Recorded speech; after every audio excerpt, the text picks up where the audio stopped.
Hello everyone, welcome back to my channel. तो आज की वीडियो का टॉपिक है रिस्पिरेटरी ट्री। ये हमारे पास पहली वीडियो है जो हम स्टार्ट कर रहे हैं रिस्पिरेटरी एनाटॉमी के ऊपर। तो हमारे पास दो तरह की रिस्पिरेटरी ट्री को हमने डिवाइड किया हुआ है दो चीज़ों में। एक है कंडक्टिंग जोन और दूसरे नंबर पे हमारे पास आ जाता है रिस्पिरेटरी जोन। ठीक है, तो ये हमारे पास कौन कौन से हैं, एक बार हम ज़रा पिक्चर देख लें। तो ये हमारे पास एरिया दिया हुआ है कंडक्टिंग जोन का। तो हमारे पास ट्रेकिया से लेके जो टर्मिनल ब्रोंक्यूल्स तक का पोर्शन है, जिसका काम सिर्फ ये है कि वो ऑक्सीजन को रिस्पिरेटरी जोन तक लेके आए। ठीक है, तो जिस जगह पे हमारे पास गैस एक्सचेंज नहीं होती तो उसको हम बोल रहे हैं कंडक्टिंग जोन।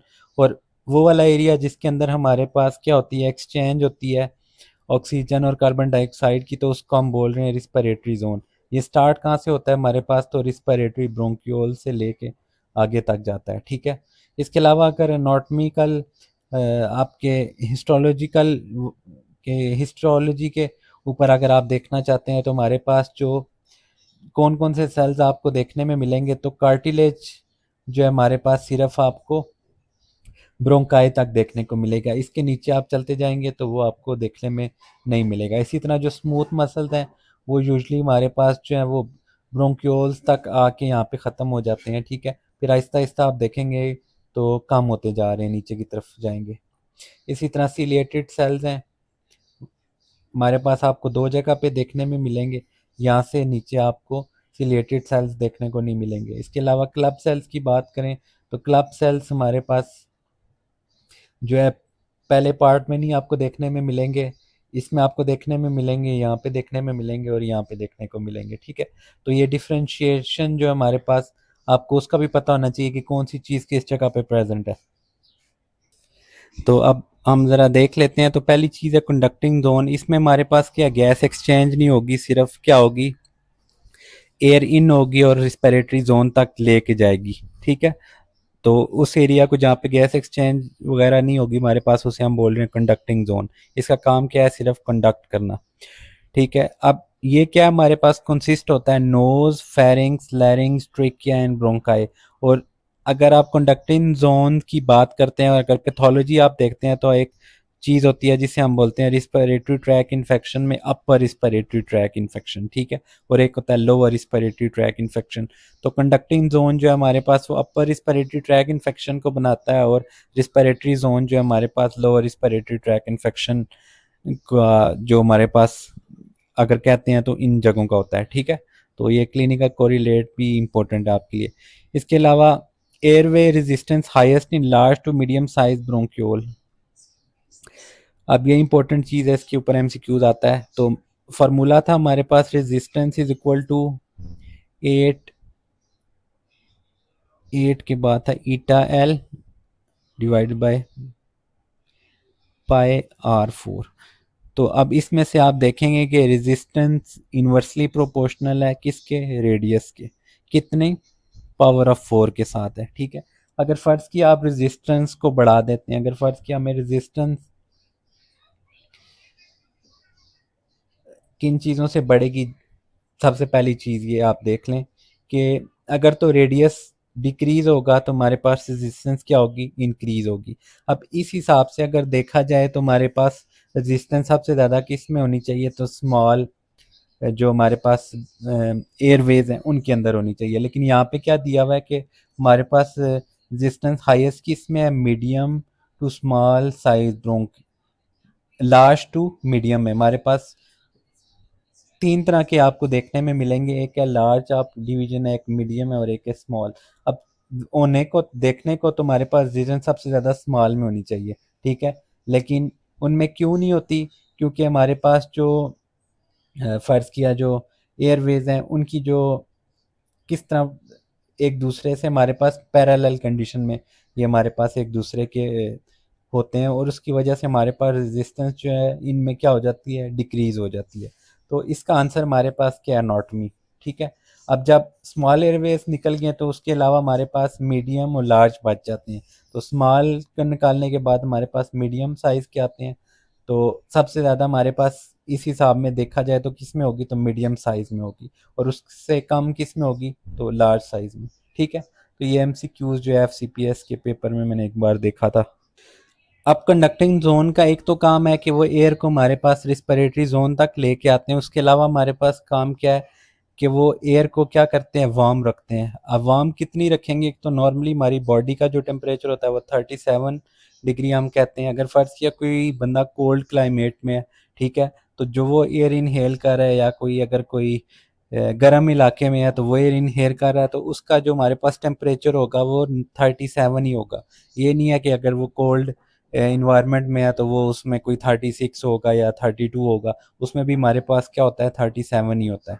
ठीक है, इसके अलावा ह्यूमिडिफाई करते हैं, क्या करते हैं इसमें हमारे पास जो है हमारे पास वाटर को ऐड करते हैं और फिल्टर करते हैं एयर को,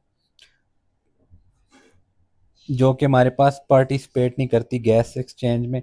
और एक कंडीशन होती है जिसे हम बोलते हैं एनाटॉमिकल डेड स्पेस, और दूसरी होती है जिसे हम बोलते हैं फिजियोलॉजिकल डेड स्पेस। अब ये कॉन्सेप्ट इंपॉर्टेंट है हमारे पास। अगर फ़र्ज़ किया ये हम कहते हैं कि ये ट्रेकिया है और ये प्राइमरी और सेकेंडरी ब्रोंकस है, फर्दर डिवीजन है। ठीक है, जब हम एयर इनहेल करते हैं तो एयर जो आगे जाते जाते जब हमारे पास रिस्पिरेटरी जोन तक आएगी, तो उस ज़ाहिरी बात है जब ऊपर से नीचे तक आएगी तो कुछ एयर इनके बीच में भी रहती जाएगी। ये तो नहीं है कि 100% यहाँ से एयर ख़त्म होगी या नीचे की तरफ आ जाएगी, और यहाँ से 100% फिर ख़त्म होगी और नीचे की तरफ आएगी। ठीक है, तो कुछ पोर्शन ऑफ एयर हमारे पास इनके बीच में भी रह जाता है। तकरीबन हमारे पास कहने को 150 ml होता है। तो इस चीज़ को हम बोलते हैं एनाटॉमिकल डेड स्पेस। ठीक है, और यही कंडक्टिंग जोन को हम फिजियोलॉजिकल डेड स्पेस भी बोलते हैं, क्योंकि इसमें हमारे पास क्या होता है, एक्सचेंज तो नहीं होता, सिर्फ एयर जो है वो कंडक्ट हो रही है ऊपर से नीचे वाले में। ठीक है, अब जो हमारे पास नेक्स्ट क्या है जी, हमारे पास कार्टिलेज और गोबलेट सेल जो है extend to the end of bronchi. अब इसमें हमारे पास किस तरह की आपको देखने में मिलेगी, तो pseudostratified ciliated columnar cells जो बनाते हैं हमारे पास epithelium of bronchus and extend to the beginning of terminal bronchiole, then transition to cuboidal cells. अब clear mucus and debris from lungs.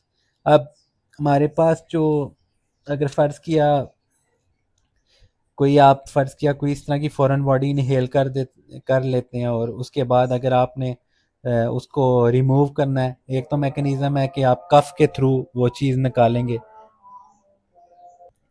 अच्छा, अब दूसरी चीज़ है, अगर फ़र्ज़ किया ये हमारे पास कंडक्टिंग जोन का एरिया कोई भी आप लेते हैं, इसमें हमारे पास ये फ़ॉरेन बॉडी आ गई है। ठीक है, एग्जाम्पल के तौर पे ये हमारे पास फ़ॉरेन बॉडी। अब क्या होता है, हमारे पास यहाँ पे सीलिया होते हैं कुछ।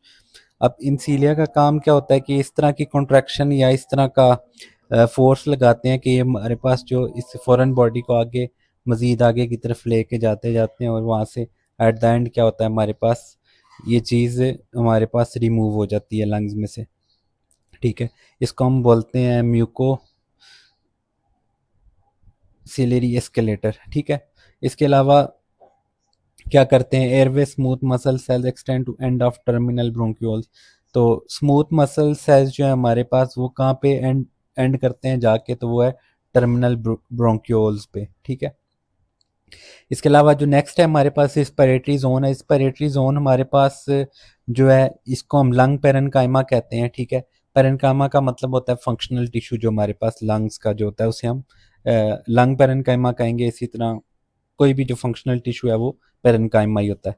ठीक है, किसी भी ऑर्गन का। ठीक है, तो अब हमारे पास किन चीज़ों से मिलके बना हुआ है, तो हमारे पास है रिस्पिरेटरी ब्रोंक्यूल्स हैं, एल्वुलर डक्ट्स हैं, और एल्वुलाई आपको यहाँ पे देखने में मिलते हैं।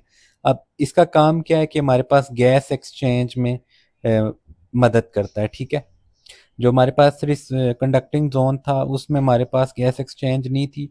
गैस एक्सचेंज हमारे पास सिर्फ रिस्पिरेटरी जोन में आपको देखने को मिलेगी। ठीक है, अब इसमें हमारे पास जो सेल्स होते हैं मोस्टली वो क्या होते हैं, क्यूबॉइडल इन शेप होते हैं, और उसके बाद वो सिंपल क्या करते हैं, स्क्वेमस सेल में कन्वर्ट हो जाते हैं, कहाँ तक, एल्वुलाए तक। और सीलिया जो हमारे पास टर्मिनेट किस जगह पे होता है, जाके कहाँ पे ख़त्म होता है, वो है रिस्पिरेटरी ब्रोंक्यूल्स में। और इसके अलावा हमारे पास यहाँ पे आपको एल्वेलर माक्रोफेज भी देखने को मिलेगा, जो जिसका काम क्या है कि वो डिब्रीज को क्लियर करता है और इम्यून रिस्पॉन्स में हमारे पास क्या करता है, पार्टिसिपेट करता है, ठीक है। तो ये हमारे पास डायग्राम दी हुई है, बहुत अच्छी है। इसमें देख लें कौन सी चीज़ें किस जगह पे जाके एंड होती हैं। तो एमसीक्यूज इसमें भी से भी आ सकता है। कंडक्टिंग जोन क्या है हमारे पास, रिस्पिरेटरी जोन में क्या है, वो सारा कुछ मैंने आपको ऊपर बता दिया, ठीक है। तो अब जो आगे लंग नॉटमी है वो मज़ीद हम नेक्स्ट वीडियो में देखेंगे चल के, क्योंकि वीडियो काफ़ी लेंथी हो गई है। तो तब तक के लिए खुदा हाफिज़।